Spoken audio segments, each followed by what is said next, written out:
বিনিময়ে আমরা লাঠিচার্জ পেয়েছি, কলমের বিনিময়ে আমাদের টিয়ারশেল নিক্ষেপ করা হয়েছে, কলমের বিনিময়ে আমাদের গায়ে এসি রুমে বসিয়ে শরবত খাওয়ায় আবার বিদায় করে দেয়। আমরা সচিবালয় ঘেরাও করব, আমরা যমুনা ঘেরাও করব। আমাদের আজকে শান্তিপূর্ণ কর্মসূচি ছিল। আমরা সকাল থেকে জাতীয় শহীদ মিনারে ছিলাম। আমাদের সকল সংগঠন একত্রিত হয়ে আজকের 8 তারিখে কর্মসূচি দিয়েছে যে আমরা শান্তিপূর্ণ কর্মসূচিতে অবস্থান করব। আমাদের 3টা দাবি ছিল। আমাদের 3টা দাবির প্রথম দাবিটা ছিল হচ্ছে সহকারী শিক্ষকদের 10ম গ্রেড, 2 নম্বর হচ্ছে আমাদের 10 বছর ও 16 বছর পূর্তি উপলক্ষে উচ্চতর গ্রেড, এবং হচ্ছে 3 নম্বর যে দাবিটা সেটা হচ্ছে আমাদের সহকারী শিক্ষকদেরকে প্রধান শিক্ষক পদে পদোন্নতি, শতভাগ পদোন্নতি। এটাই আমরা দাবি জানাচ্ছিলাম। তো সেই লক্ষ্যে হচ্ছে আমরা আজকের অবস্থান কর্মসূচি নিয়েছিলাম এবং এখানে এসেছিলাম আমাদের 3 দফা দাবি। আজকের কর্মসূচিটা শান্তিপূর্ণভাবেই যে কর্মসূচিটা আমাদের ছিল আজকের সহকারী শিক্ষকদের 3টা দাবি, এই 3টা দাবি নিয়েই কর্মসূচি, শান্তিপূর্ণ কর্মসূচি। এখানে আমরা হচ্ছে শান্তিপূর্ণভাবেই আমরা শাহবাগে অবস্থান নিতে আসছিলাম। তখন আসা মাত্রই হচ্ছে আমাদের পুলিশ আমাদের উপর অতর্কিত হামলা করে, সাউন্ড গ্রেনেড, গরম পানি, হ্যাঁ, এগুলো অনেক প্রায় শতাধিক আমাদের শিক্ষক এখানে আহত হয়ে লুটিয়ে পড়ার পরে তারা আবার অতর্কিতভাবে এসে তাদের উপরে হামলা করেন, মারধর করেন, লাঠিচার্জ করেন। তারপরে আমাদের ইতোমধ্যে 2 জন শিক্ষক তারা অ্যারেস্ট করে নিয়ে গেছেন, একজন পুরুষ শিক্ষক, এখন 5 জন, হ্যাঁ দুঃখিত 5 জন, পরে আরও নিয়ে গেছেন, আরও 3 জন নিয়ে গেছেন, সর্বমোট 5 জন শিক্ষক আমাদের এখন পর্যন্ত থানা হাজতে আছে। পরবর্তী কর্মসূচি আমরা অবস্থান কর্মসূচি আমাদের যদি দাবি মেনে নেওয়া না হয়, এই 3 দফা দাবি যদি মেনে নেওয়া না হয় তাহলে আমরা অবস্থান কর্মসূচি গ্রহণ করব।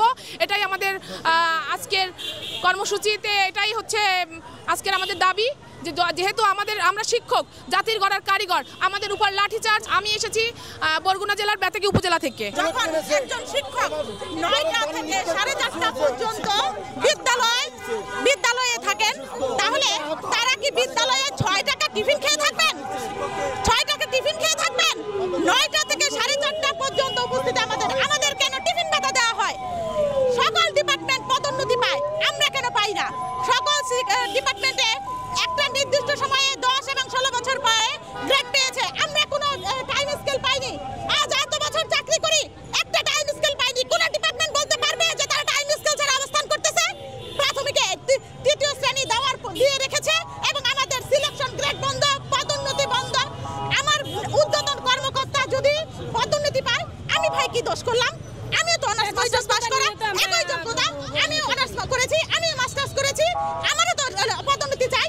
পূর্বে পদোন্নতি ছিল, এখন পদোন্নতি।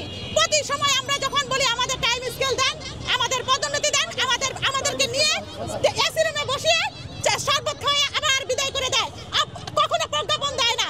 আজকে এত বছর, আমার নিয়োগ 2010, আমি এখন পর্যন্ত কোনো টাইম স্কেল পাইনি। কেন?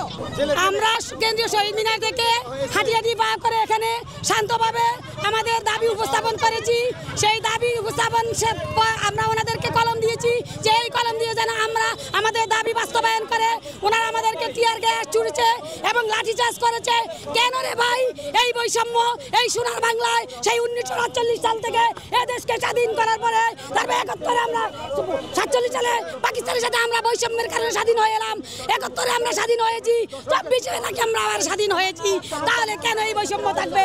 এখন তো বেশি চলে গেছে, তাহলে কেন আমাদের এই বৈষম্য রাখবে? আমরা 8ম শ্রেণী পাস করে পিয়ন 13ম গ্রেড বেতন পাচ্ছে, আর আমরা শিক্ষকরা মাস্টার্স করে স্নাতক পাস করে কেন আমরা পিয়নের 13ম গ্রেডে আমরা বেতন পাবো?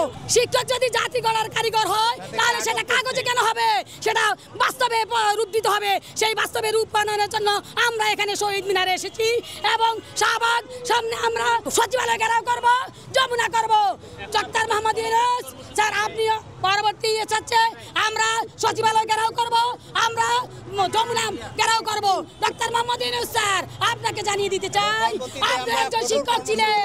তাহলে একজন শিক্ষক, আমি আজকে 24 বছর চাকরি করে 35,000 টাকা বেতন পাই, না পারি সন্তান, না পারি ছেলে মেয়ে, না পারি স্বামী, না পারি নিজের সাথে স্পষ্টভাবে চলতে।